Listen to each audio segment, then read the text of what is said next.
Здравствуйте! Сейчас мы рассмотрим основные правила сканирования, следуя которым можно будет избежать большого количества ошибок. Сканировать можно в различных программах, однако эти правила, которые мы будем рассматривать, затрагивают ошибки, которые не зависят от программы или от сканера.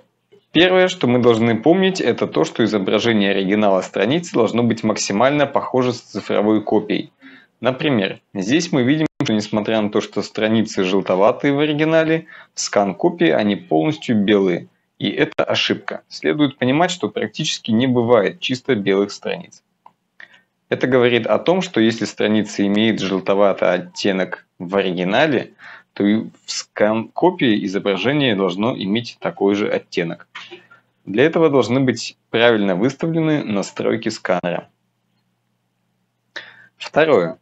На сканируемом изображении не должно быть посторонних предметов, мусора или ярко выраженного испачканного стекла сканера. Иногда мы встречаем, что на скане есть лишние бумажки, волосы и даже насекомые. Если в странице книги приклеилось что-то постороннее, это также нужно убрать. Поэтому не забывайте периодически протирать стекло сканера. Делать это можно мягкой тканевой тряпочкой из замши или байки. Можно использовать жидкость или салфетки для протирки ЖК-мониторов.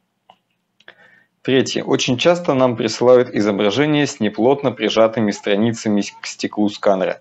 Особенно это бросается в глаза, когда в сканере используется матрица CIS. Обычно она устанавливается на тонких сканерах и МФУ.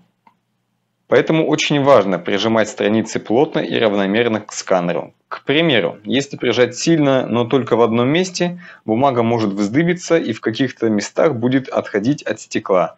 При возможности этой ошибки можно избежать, если расшить книгу.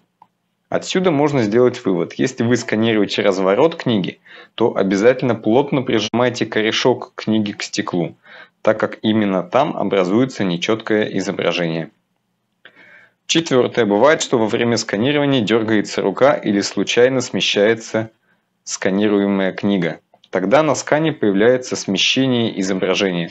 Такие страницы нужно пересканировать. Пятая ошибка, на которую стоит обратить внимание, это отсутствие запаса полей от края изображения до края страницы.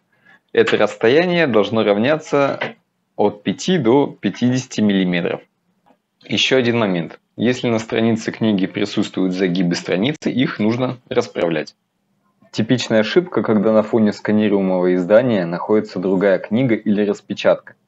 При сканировании допускается только однородный фон, черный или белый. Следующая ошибка вытекает из предыдущей. Например, если у издания оторван уголок страницы, то его нельзя сканировать так, чтобы был виден другой лист. В этом случае обязательно нужно подложить лист бумаги и только потом сканировать страницу. Этот же принцип действует, если нужно сканировать вкладыши и вложения. На этом все. Если возникнут какие-то вопросы, вы можете писать нам на электронную почту nbrcomi@bk.ru.